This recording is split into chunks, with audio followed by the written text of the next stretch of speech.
En el capítulo 3 del libro de los Hechos, para que, si el Señor nos concede la gracia, estemos estudiando este capítulo. Son, ¿cuántos versículos? 26, sí, 26 versículos que hoy vamos a estar considerando en algo que ha sido titulado Un milagro que termina en un llamado al arrepentimiento. Las fiestas, ayer teníamos una aquí en la iglesia. Las fiestas son tiempos hermosos que el Señor nos concede. Gracias, hermano. Y si pensamos, por ejemplo, en las fiestas que se hacían por allá a finales de los 80, en los 90, eran como muy básica la decoración, podríamos decir, ¿cierto?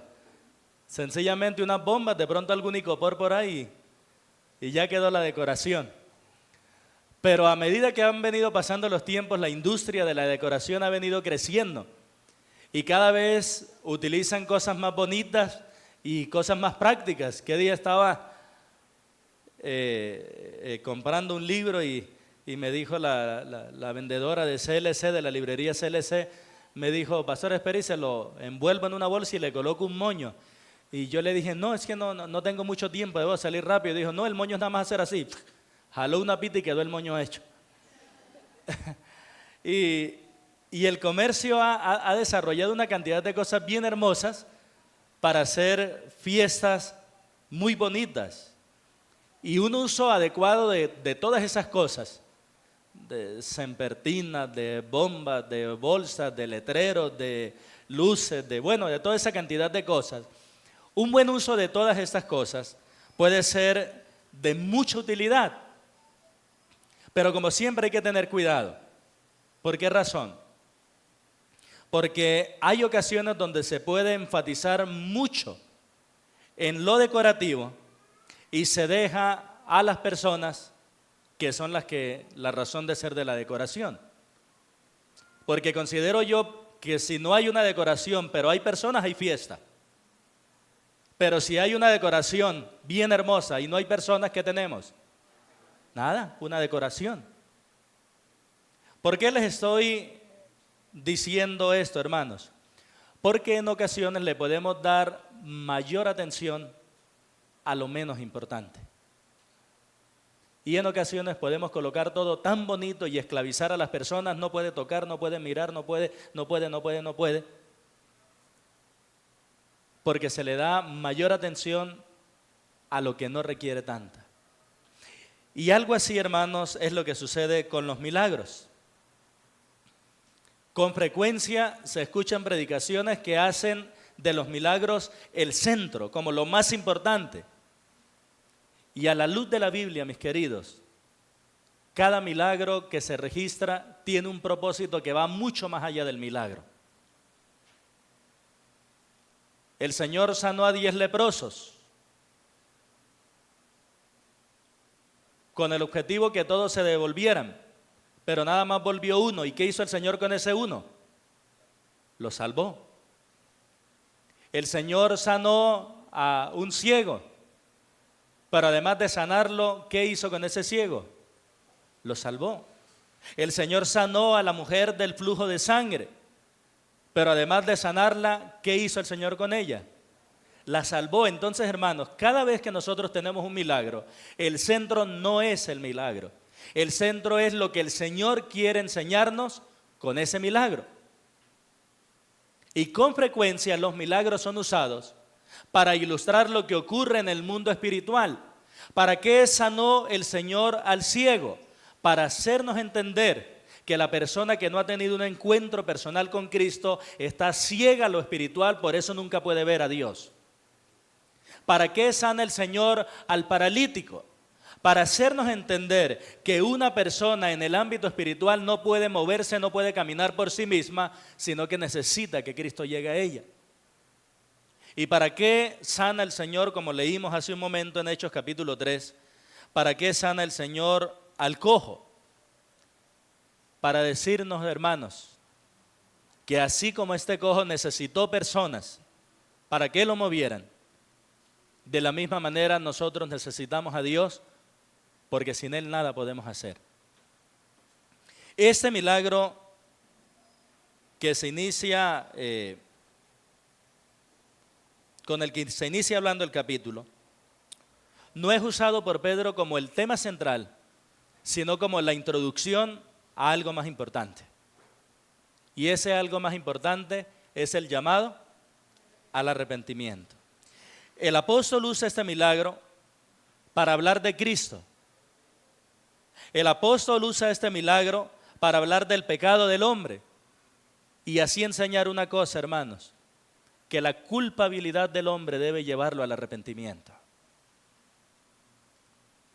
El Señor diseñó la culpa no para que sea un compañero permanente. El Señor diseñó la culpa para que nos lleve al arrepentimiento. Por eso hoy aprenderemos que la culpabilidad del hombre debe llevarlo al arrepentimiento. Los primeros 11 versos que están allí, este texto lo vamos a dividir en 3 partes. En la primera, el milagro como tal. En la segunda, una confrontación muy fuerte donde Pedro demuestra la culpabilidad de los hombres. Y en el tercero, un llamado al arrepentimiento. Vamos a considerar en primer lugar, y basado en los versos 1 al 11, que Pedro realizó un milagro por el poder del Señor Jesús.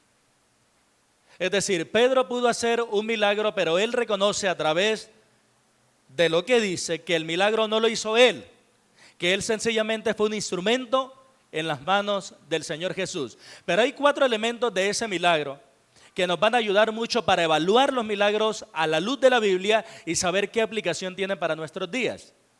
El primero, hermano, lo primero que nos va a enseñar allí acerca del milagro es que el milagro fue real. El milagro fue real.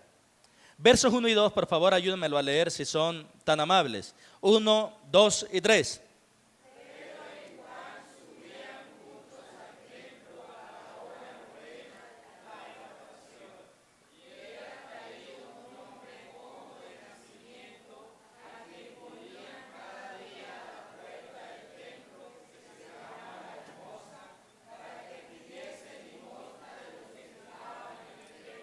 Eso, la hora novena, de la cual dice ahí, recuerden que los judíos, la hora cero para los judíos no son las 12 de la noche, sino las 6 de la mañana. ¿Cuál es entonces la hora novena para los judíos? ¿Cuál es el equivalente a nosotros? 3 de la tarde, porque 9 más 6, 15, que son las 3 de la tarde, ¿verdad? Y ellos llevaron a un cojo, y oigan bien esta expresión, de nacimiento. Porque la Biblia nos hace entender que el milagro fue real. ¿Y por qué es necesario entender esto? Porque lastimosamente, hermanos, hay que aceptarlo. Hay muchos charlatanes que por amor al dinero le pagan 10 pesos a alguien para que se haga pasar por enfermo y no es algo real. Yo tuve que pasar una pena ajena cuando en una ocasión conocí a un hombre y me dijo, bueno, gracias al Señor permitió que se le visitara, pero él me decía, mire John, hay una razón por la cual, o pues una de las muchas, por las cuales yo con las iglesias cristianas nada. Yo le dije, ¿cuál? Y dijo que una vez yo estaba mirando un programa y ahí el que estaba predicando dijo que había sanado a muchas personas y entre esas yo mirando el programa me di cuenta que una de ellas era mi tía. Y él decía allí, ella decía allí, que ella estaba inválida y que gracias a la oración del pastor había sido sanada.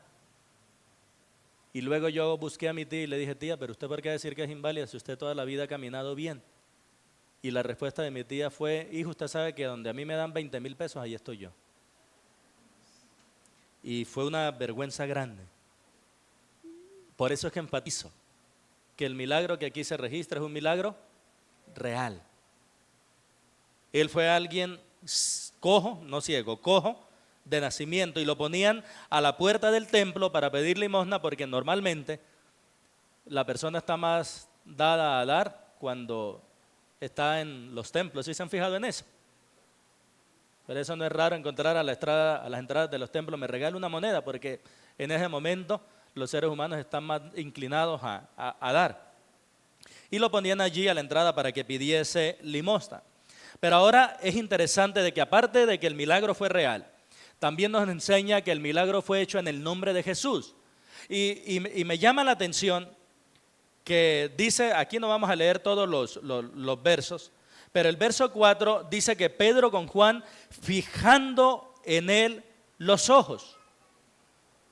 Y esa expresión, fijando en él los ojos, es la misma que se nos dio allá en el capítulo 1 de Hechos, por allá en el versículo 10, cuando dice que ellos se quedaron mirando al cielo como el Señor Jesús era levantado. ¿Lo recuerdan?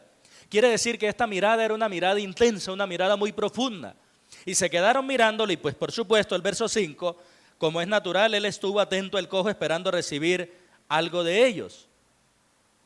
Pero lo que Pedro le dice es en el verso 6, no tengo plata ni oro. Y yo creo que hasta allí este cojo mendigo como que se le bajaron los ánimos. Sin embargo, viene algo mucho mejor para él. No tengo plata ni oro, pero lo que tengo te doy. En el nombre de Jesucristo de Nazaret, levántate y anda. Hermanos, ¿por qué Pedro utiliza la expresión no tengo plata ni oro, pero en el nombre de Jesucristo de Nazaret, levántate y anda? Porque tiene algo mejor. Mis queridos, nosotros tenemos lo único que ningún otro aparte de Cristo puede dar: el mensaje de salvación para los perdidos. De lo que tengo te doy, en el nombre de Jesucristo de Nazaret, levántate y anda. Cuenta la historia que por allá, cuando se comenzó a construir la Basílica de San Pedro, se hizo mucho énfasis en lo que se conoce como las indulgencias, en lo que se conoce como dar limosnas para sacar almas del purgatorio, y todo esto fue un sistema de recaudo económico para atraer más dinero. Y para esa época llegaron a amontonar, porque fue literalmente amontonar, grandes cantidades de oro y de plata.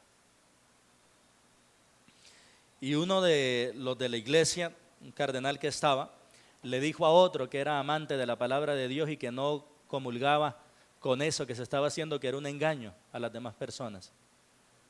Miró con orgullo, mostró la riqueza que tenían en el Vaticano y dijo, como lo puedes ver, ya no podemos decir como Pedro, no tengo oro ni plata.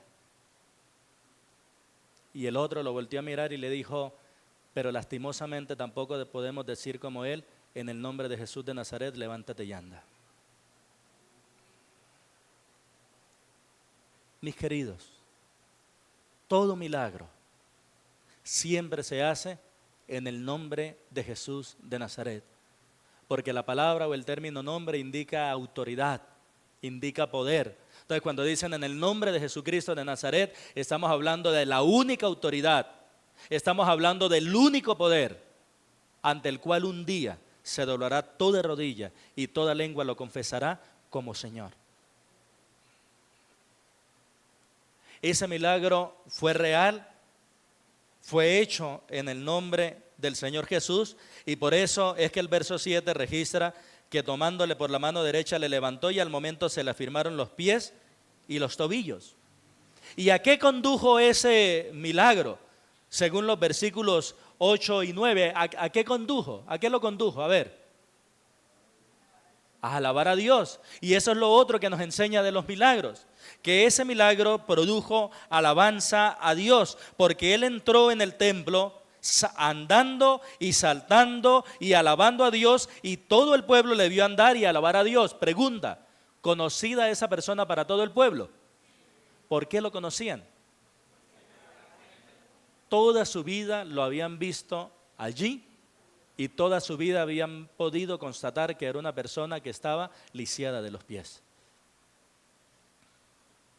Mira,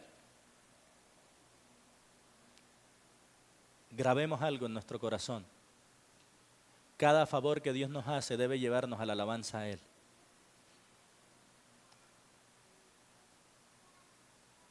Cada favor que Dios nos hace debe llevarnos a la alabanza a Él.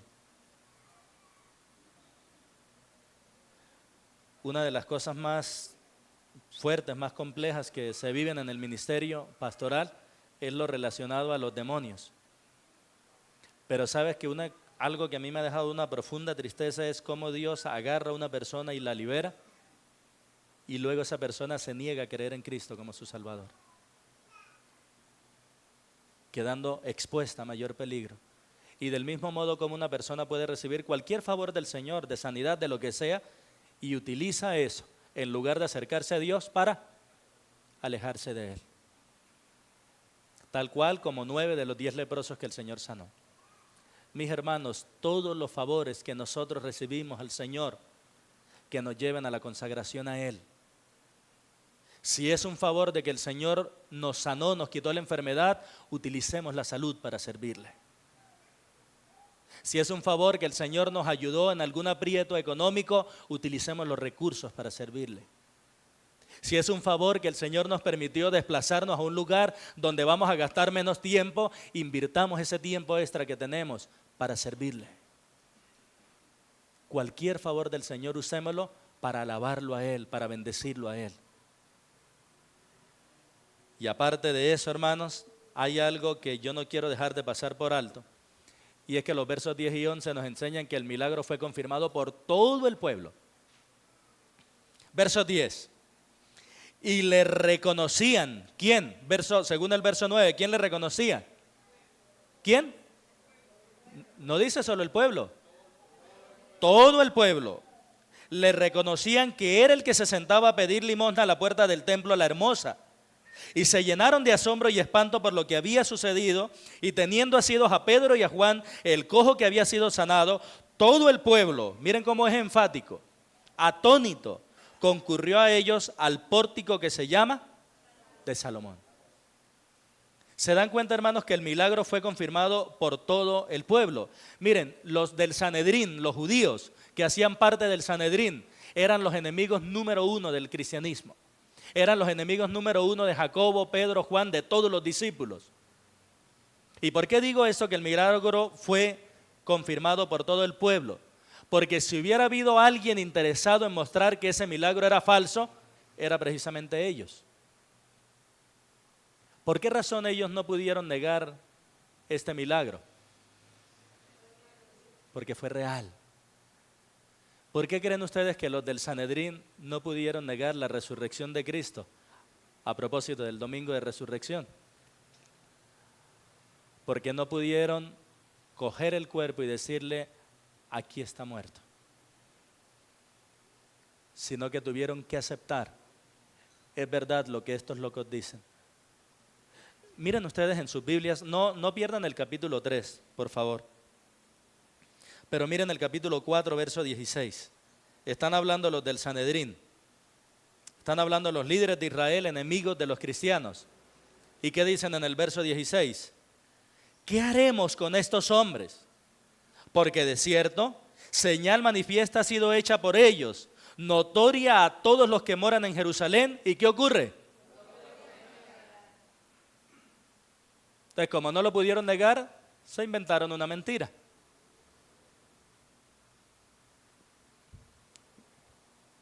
Hermanos, cuando miramos todo esto que nos enseña este pasaje acerca de los milagros, podemos concluir con facilidad que solo Dios tiene poder para hacer verdaderos milagros. ¿Alguno de ustedes ha experimentado milagros en su vida o en su familia? ¿Cierto? Comprobables. Mi papá fue sanado de cáncer. Y teniendo las tomografías donde mostraban cómo el cáncer cada día más le iba invadiendo. Y luego le hacen la última tomografía y le dicen a los médicos, ¿qué pasó aquí? ¿Se dañó la máquina? ¿Otra tomografía? No se dañó. Dios obró un milagro. Solo Dios tiene poder para hacer verdaderos milagros. Y con contundencia, hermanos, que nosotros creemos que Dios hace milagros. Lo que ocurre es que no creemos en milagreros. Creemos que Dios hace milagros con quien quiere, cuando quiere y como quiere. Y también creemos que cuando Dios dice no voy a hacer milagros, no los hace y gustosamente aceptamos su voluntad. Entonces, Pedro realizó un milagro por el poder del Señor Jesús. Pero ahora los versos 12 al 18 agarra lo que les dije hace un momento, que Pedro no hace del milagro un show. Pedro no hace del milagro un espectáculo. ¿Para qué utiliza Pedro este milagro? Para hacer algo que es poco llamativo. Para hacer algo que no le va a dar, permítame actualizarlo a nuestra época, que no le va a dar muchos likes, que no les va a dar muchos retweets, que no les va a dar muchos seguidores. ¿Perdón? Ni plata, vuelve Margito. Para hacer algo que no lo va a hacer famoso. ¿Qué? Decirle al otro que es pecador. En segundo lugar, hermanos, Pedro declara la culpabilidad de los israelitas. Hombre, cualquiera de nosotros lo hubiéramos dicho, ay, Pedrito, deja ese discurso para después. Pero Pedro estaba convencido de que más importante que el prestigio es predicar el Evangelio de Jesucristo. Miren ustedes lo que dice Pedro. Viendo esto, Pedro, ¿esto qué? A ver, ayúdenme ahí. Viendo esto, ¿esto qué? Verso 11. ¿Qué ocurrió en el verso 11 con todo el pueblo? ¿Sabía qué? Eso, estaba todo el pueblo allí. Ay, hermano, ahí sí dijo Pedro, papaya ponida, papaya partida. Y miren lo que les dice. Al ver esto Pedro, o viendo esto Pedro, respondió al pueblo: varones israelitas, ¿por qué os maravilláis de esto? ¿O por qué ponéis los ojos en nosotros como si por nuestro poder o piedad hubiésemos hecho andar a este? Hay dos preguntas allí. La primera, la que los lleva a pensar a ellos: ¿y ustedes por qué se les hace raro que Dios haga un milagro? Lo que Pedro los está llevando a pensar: no estamos luego en el templo del Dios que proclamamos que es el Dios viviente que da vida a los muertos. Y por eso es que la primera pregunta es ¿cuál? Lean ustedes, ¿cuál es la primera pregunta? ¿Por qué os maravilláis de esto? Decir que no es raro que nuestro Dios obre milagros. Pero viene una segunda pregunta donde les va a aclarar que no es por Él. Y la segunda pregunta que les dice: o sea, ¿por qué ponéis los ojos en nosotros? Y le habla de dos cosas. Como si por nuestro poder o nuestra piedad se hubiera hecho esto. Y automáticamente Pedro nos hace entender que ningún hombre tiene el poder para hacer milagros. Y automáticamente Pedro nos hace entender que una vida de piedad no es suficiente para hacer milagros tampoco. De manera que cuando nosotros confiamos en que alguien va a hacer milagros porque tuvo una vida piadosa, estamos muy equivocados. Creer que una persona, porque viva de una manera piadosa, tiene la capacidad de hacer milagros, es un error, y es lo que Pedro nos está diciendo acá. Y peor aún, creer que después de muerta esa persona va a obrarlos. Si no pudo vivo, pues mucho menos muerto. Por eso Pedro les dice: no es ni por nuestro poder, ni tampoco por nuestra piedad. Es decir, ni porque tenemos capacidad, ni porque tenemos en cuenta a Dios. No es por eso. Entonces, comienza de aquí en adelante Pedro a declarar la culpabilidad de los israelitas. Y les dice y utiliza en los versos 13, 14, 15 y 17 4 maneras para llamar al Señor Jesús. Según, ayudémonos a identificarle entre todos. Según el verso 13, ¿cómo se identifica al Señor? Según el verso 13. ¿Cómo se identifica al Señor Jesús? ¿Cómo se identifica al Señor Jesús? Fíjense en la expresión su Hijo. Según el verso 14, ¿cómo se identifica ahora el Señor Jesús? Santo y justo, ¿verdad? Según el verso 15, ¿cómo se identifica el Señor Jesús? Como el autor de la vida. Y según el verso 18, la parte final del 18, ¿cómo se identifica el Señor Jesús? ¿Como el qué? Como el Cristo, que es lo mismo que decir el Mesías. ¿Qué hizo el pueblo de Israel con el Hijo de Dios, con el Santo y Justo, con el Autor de la vida, con el Cristo? Eso es lo que Pedro comienza a declararles aquí para demostrar la culpabilidad de ellos. Y Pedro lo que dice es que los israelitas entregaron y negaron al Hijo de Dios. Fíjense que el verso 13 dice: el Dios de Abraham, de Isaac y de Jacob, el Dios de nuestros padres, ha glorificado a su Hijo Jesús, a quien vosotros entregasteis y negasteis delante de Pilato, cuando éste había resuelto ponerle en libertad. Ese término hijo que aparece allí es muy interesante, porque se traduce como muchacho. Y aparte de que se traduce como muchacho, se traduce como siervo.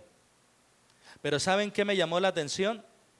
Que ese término que aparece allí, hijo, se traduce como un muchacho que está continuamente expuesto a los golpes.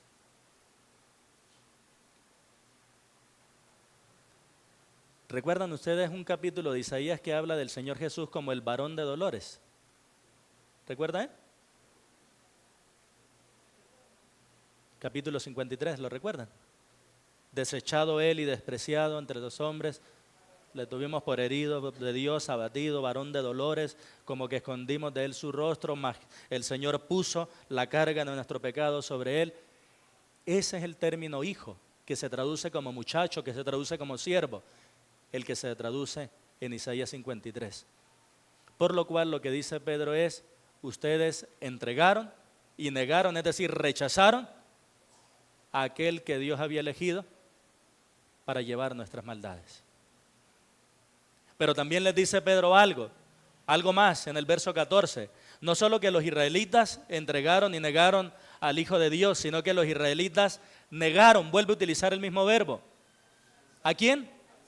Al santo y justo.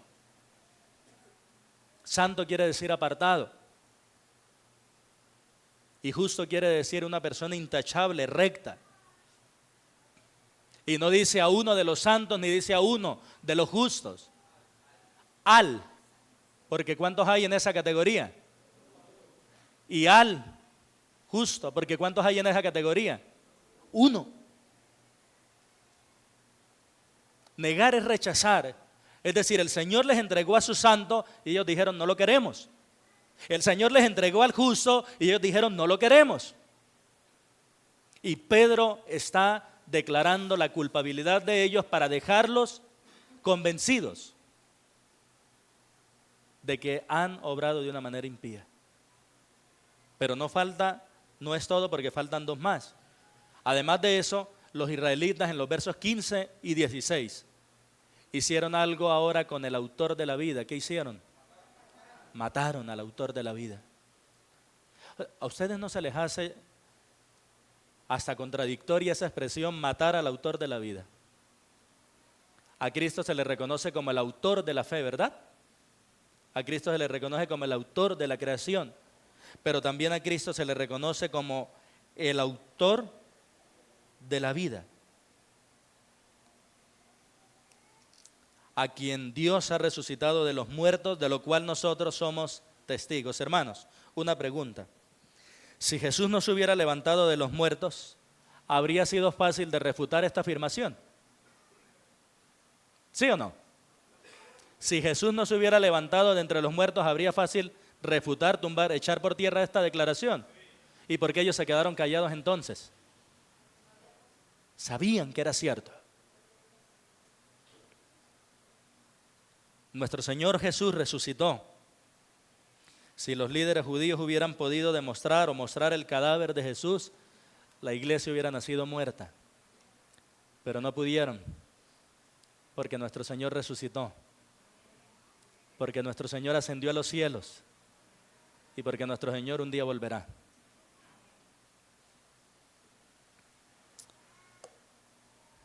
Ellos mataron al autor de la vida. Verso 16.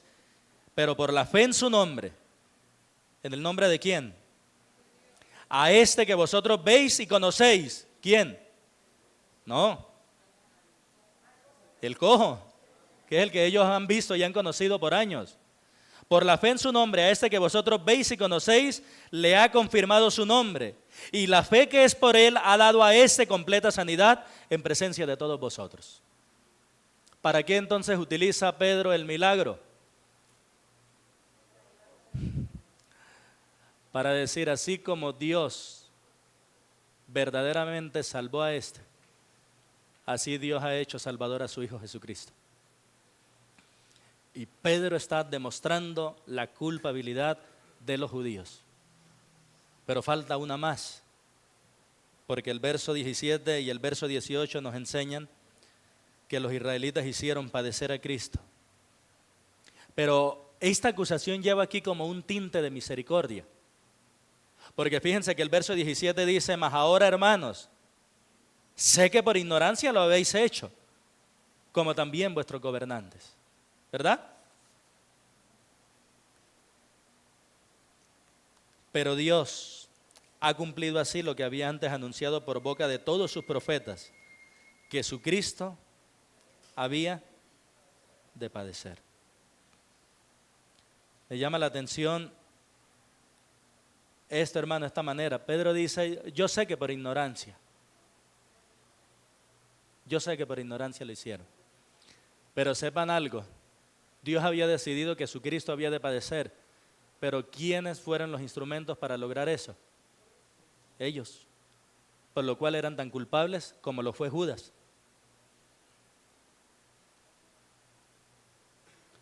Mis hermanos,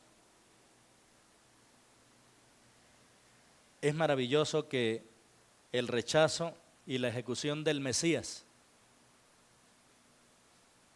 no frustraron el plan de Dios, lo cumplieron. Porque por encima de la maldad del hombre siempre está la voluntad de Dios. Y al final, cada maldad del hombre, dense cuenta que lo que hace es hacer que la gracia sobreabunde para seguir avanzando el plan de Dios. Miren, yo miro esto de cómo Pedro demostró la culpabilidad y aprendo algo que quiero que todos aprendamos. Cuando vayamos a hablar con alguien acerca del Evangelio, antes de anunciar el Evangelio tenemos que anunciar la culpa. ¿Qué quiero decir? La culpabilidad del hombre debe anunciarse antes del Evangelio.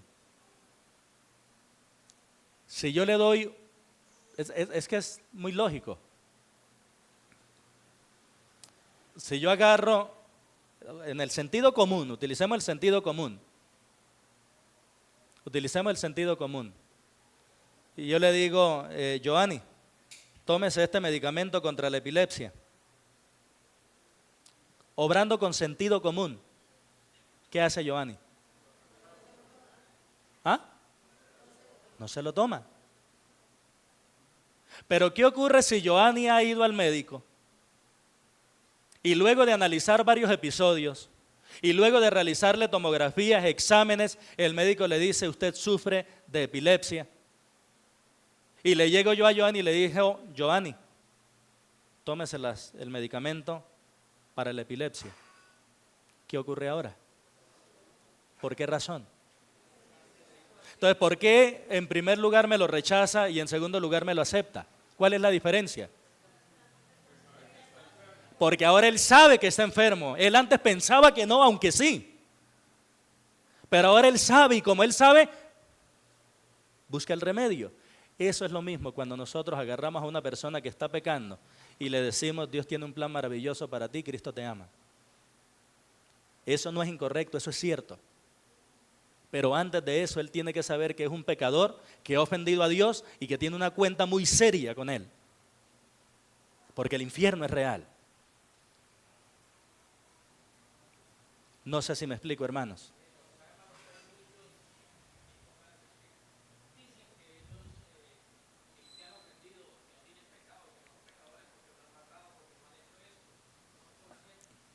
Y cuando hay esa declaración, yo no soy malo porque yo no he matado, yo no he robado, yo no he secuestrado, cuando hay eso, quiere decir que ellos todavía no están listos para el Evangelio.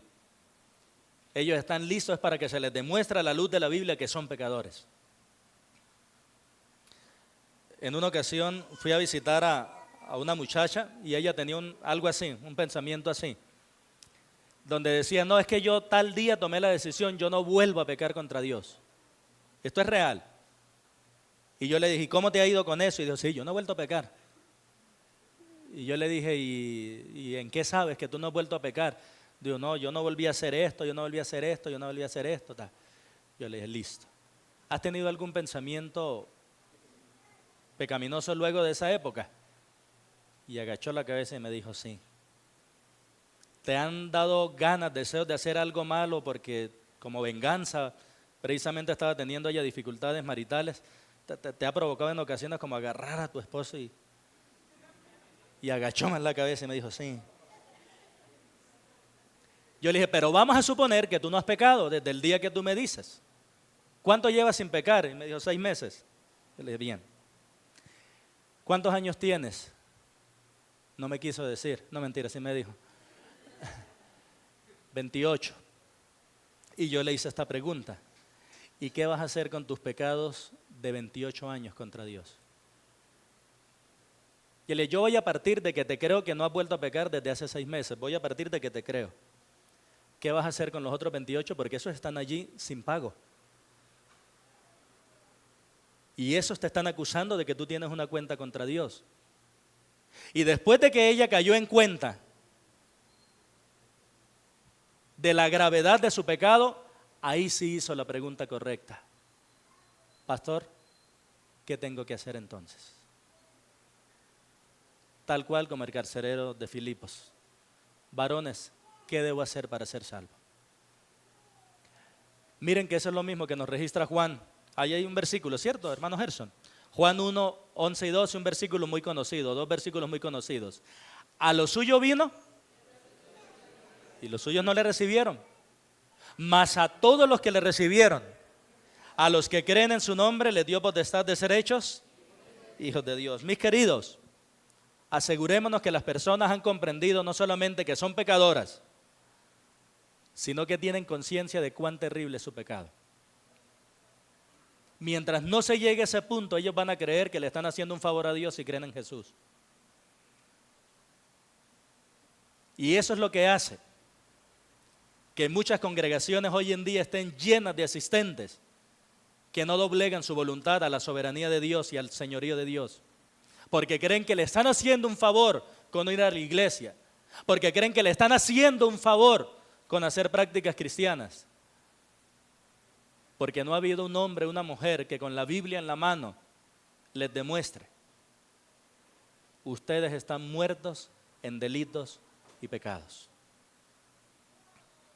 Mis hermanos, el cristianismo no es una moda a la cual debemos sumar la mayor cantidad de personas. El cristianismo hace un llamado a pecadores a que se arrepientan de sus pecados. Y permítame decirle, eso no es popular. Pero si insistimos en predicar el Evangelio de Jesucristo, aquellos que el Señor tiene ordenados para vida eterna, cuando oigan su mensaje, como lo dice Él en Juan, oirán su voz. Porque eso es lo que dice el Señor: mis ovejas oyen mi voz. ¿Por qué nosotros no podemos oírte ni entenderte?, le preguntaron al Señor Jesús, y la respuesta del Señor fue sencilla: mis ovejas oyen mi voz. Es decir, bien, eso es lo bueno de predicarle a gente inteligente. Pero hermanos, si bien es cierto que no es correcto dar las buenas nuevas antes de dar las malas noticias, también es cierto que el Evangelio me enseña que cada vez que yo declaro una culpabilidad, tengo que aplicar el Evangelio para que cubra esa culpabilidad. ¿A qué voy con eso? A lo que Pedro hizo en tercer lugar, y es que hizo un llamado al arrepentimiento. Miren el versículo 19. Si todos ustedes, les voy a hablar a todos ustedes, si todos nosotros, yo me quiero incluir ahí, queremos seguir creciendo en cómo presentar el Evangelio, óiganlo bien, en cómo presentar el Evangelio a las personas en la calle, a las familias, a los amigos, a todo eso, hagámosle una lectura a este capítulo 3 de Hechos en la casa mirando cómo Pedro lo hizo, la forma. Y dense cuenta que él lo que arrancó diciendo fue anunciando, ustedes son culpables. Pero después de que ya se ha asegurado de que ellos están conscientes de su culpabilidad, les da la solución. Verso 19, ¿cuál es la solución? Entonces Pedro les dice, arrepentíos y convertíos. Arrepentimiento, si lo queremos resumir en una palabra, es sencillamente cambio. La palabra arrepentimiento sugiere cambiar la manera de pensar. Pero ¿cómo logramos saber nosotros si hay un arrepentimiento genuino y no solamente un remordimiento? ¿Cómo se logra eso? Porque el cambio en la manera de pensar se refleja en la conducta. Solamente un cambio en la conducta me garantiza a mí, ya yo me arrepentí. Entre tanto, estaré como el borrachito que cuando tiene el guayabo dice no vuelva a tomar, pero cuando se le pase el guayabo, tráiganme media. El arrepentimiento, hermanos, es entonces un cambio en la manera de pensar que se refleja en un cambio de conducta. Cambio. Hay un cambio. Pedro le dice arrepentíos, pero también les dice convertíos. Porque está reforzando la idea de volver. ¿Qué se logra con el arrepentimiento según el verso 19? Eso. Entonces el arrepentimiento hace que sean borrados los pecados. Y se dan cuenta que implícitamente Pedro le está diciendo, recuerden que ustedes tienen pecados. Y la única manera de solucionarlo es arrepentirse. Este ha sido el mensaje de toda la Biblia. Este ha sido el mensaje. ¿Qué le predicaban los profetas al pueblo de Israel? ¿Qué predicaba Juan el Bautista? ¿Qué está predicando aquí Pedro en nombre de los apóstoles? ¿Qué predicaba el Señor Jesucristo? Y cuando llegamos incluso a Apocalipsis, da unas declaraciones el escritor de Juan tan escalofriantes, donde dice del terror, de la dureza que va a ser de ese tiempo, y dice, y ni aún así se arrepintieron de sus malas obras. Porque ¿qué se va a buscar también en la gran tribulación? Arrepentimiento. ¿Y qué es lo que Dios quiere que tú hagas si no has conocido a Cristo como tu Salvador? Que te arrepientas. ¿Por qué razón quiere el Señor que tú te arrepientas? ¿Porque te odia y desea destruirte y hacerte la vida infeliz? No. Porque el arrepentimiento es lo que hace que tus pecados sean borrados. Así que arrepentidos y convertidos para que sean borrados vuestros pecados, para que vengan de la presencia del Señor tiempos de... ¿A qué le suena refrigerio? Porque ¿cómo está el alma sin Cristo? ¿Cómo está el alma que vive en pecados? ¿Cómo está el alma que le da la espalda a Dios? ¿Cómo está el alma que vive en iniquidad? Atormentada. Y solamente el arrepentimiento le puede dar ese refrigerio. Saben que el arrepentimiento hace que sean borrados los pecados, pero también los versos 20 al 24 enseñan que el arrepentimiento nos pone en una buena relación con Cristo. Eso es lo lindo de arrepentirse. Nos pone en una buena relación con Cristo. Verso 20, para que Él haga otra cosa, envíe a Jesucristo que os fueran antes anunciados, a quien de cierto es necesario que el cielo reciba hasta los tiempos de la restauración de todas las cosas, de que habló Dios por boca de sus santos profetas que han sido desde tiempos antiguos, ¿cierto? Desde tiempo antiguo. Porque Moisés dijo a los padres, el Señor vuestro Dios os levantará profeta de entre vuestros hermanos como a mí. A él oiréis en todas las cosas que os hable. Esto lo dijo Moisés. que el Señor levantaría profeta. ¿Y cuál es el nombre de ese profeta? Jesucristo, el Hijo de Dios. Por eso el verso 23, toda alma que no oiga a aquel profeta será desarraigada del pueblo. Y todos los profetas desde Samuel en adelante, todos cuantos han hablado, también han anunciado estos días. Mis queridos, el arrepentimiento nos pone en una buena relación con Cristo. Por eso la necesidad que tenemos de Él. Pero también hay algo bien especial y es que el arrepentimiento nos permite ser bendecidos por Dios.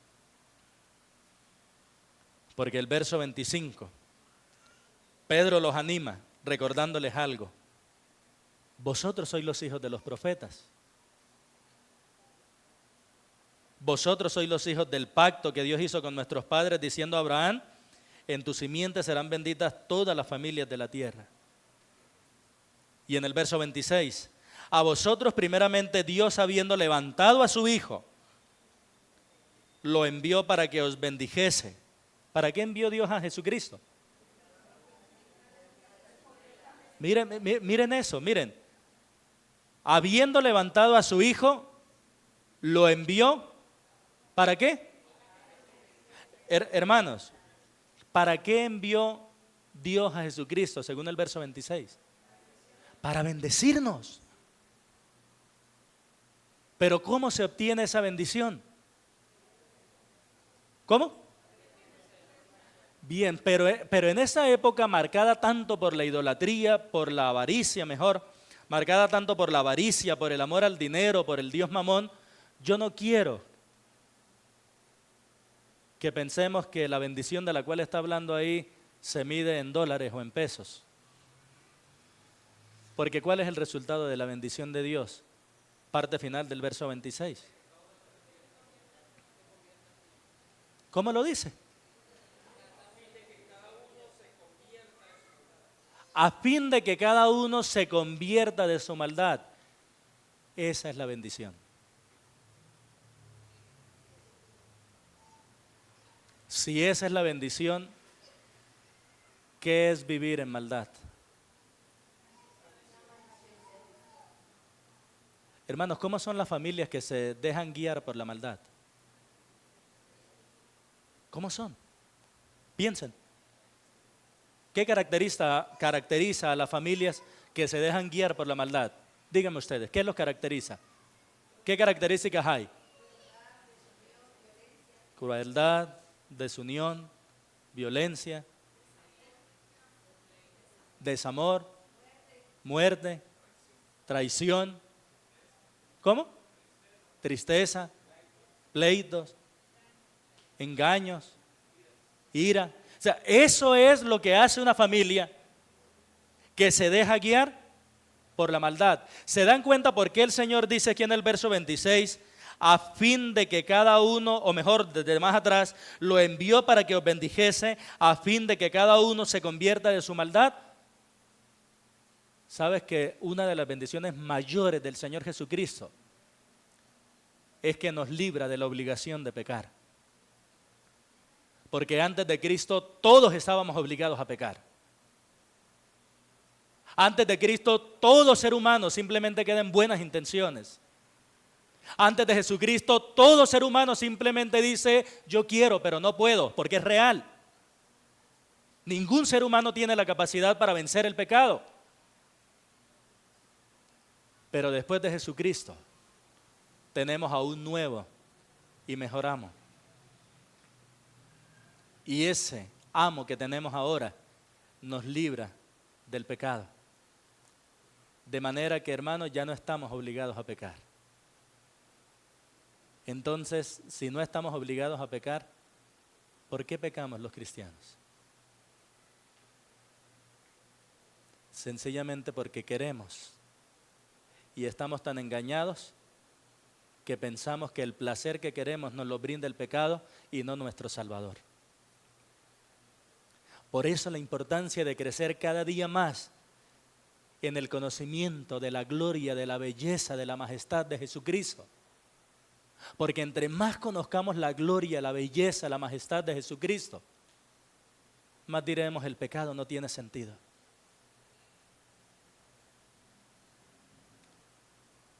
¿Qué es lo que nos lleva a pecar, hermanos? Y díganme si no es la búsqueda de placer.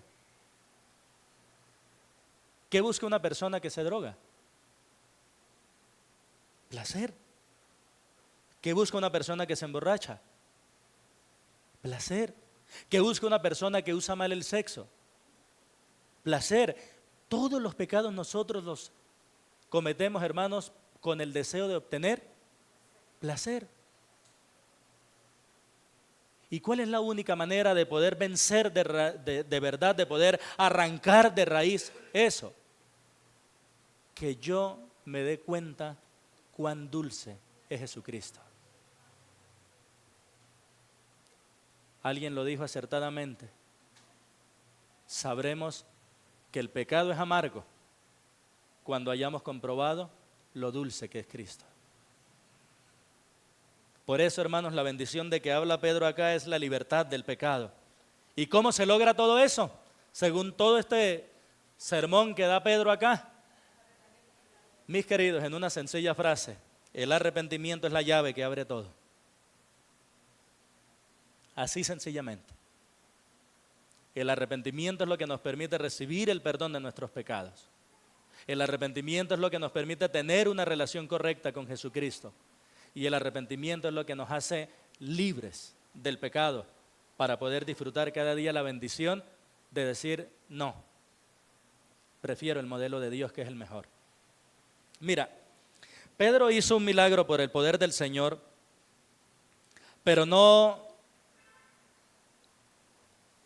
se quedó en el milagro. Contrario a eso, lo usó para mostrar la culpa de los hombres y para llamarlos así al arrepentimiento. Y piensa en eso que hizo Pedro después del milagro: culpa y arrepentimiento. ¿Por qué Pedro les habló con la verdad para hacerles sentir a ellos que genuinamente eran culpables? Porque el objetivo de él era que ellos se arrepintieran. Y esa es la gran lección de este segmento, hermanos. La culpabilidad del hombre debe llevarlo al arrepentimiento. La culpabilidad del hombre debe llevarlo al arrepentimiento. Mi querido, yo sé que tú muchas veces te has sentido culpable.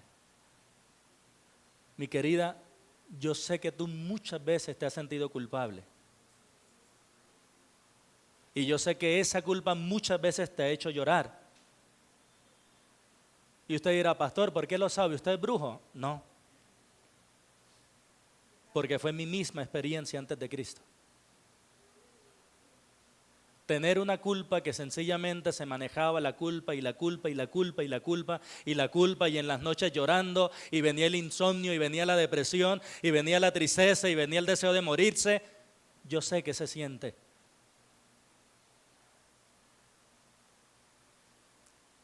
Pero Dios no diseñó la culpa para hacerte la vida miserable a ti. Dios diseñó la culpa para ayudarte a ti. Para que, reconociendo tú que eres culpable, no busques tu manera de cómo aliviar tu culpa, no busques tu manera de cómo aliviar tu conciencia, sino para que la culpa te haga llegar de rodillas ante el Señor y te haga reconocer ante Él tu pecado, y para que tú te arrepientas y vengan de la presencia del Señor tiempos de refrigerio. No vivas con esa culpa, porque te va a llevar a una vida miserable con toda seguridad. Pero si tú utilizas esa culpa, tampoco la puedes ignorar. Peor para ti, porque se te cauteriza la conciencia y no hay remedio. Utiliza la culpa para lo que el Señor la diseñó, para que tú vengas a Él en arrepentimiento y fe, reconociendo que Él es el que puede perdonar tus pecados. Y yo le quiero hablar a los hermanos, asegurémonos que cuando presentemos el Evangelio, la persona que lo escuche ya esté convencido de que es pecador. Y no solamente de que es pecador, sino lo grave, lo terrible que es su pecado. Porque, como lo dije hace un momento, presentar el Evangelio sin que la persona esté consciente de su pecado es lo que crea muchas distorsiones.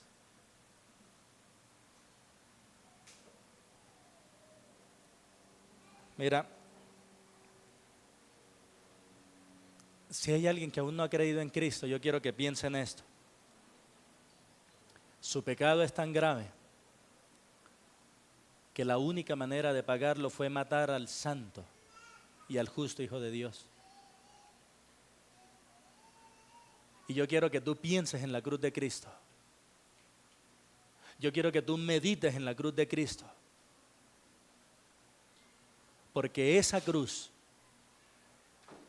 te muestra a ti cuán terrible es tu pecado. Pero esa cruz también te muestra a ti cuánto ama Dios al hombre. Porque de tal manera amó Dios al mundo que ha dado a su Hijo unigénito, para que todo aquel que en Él cree no se pierda, sino que tenga.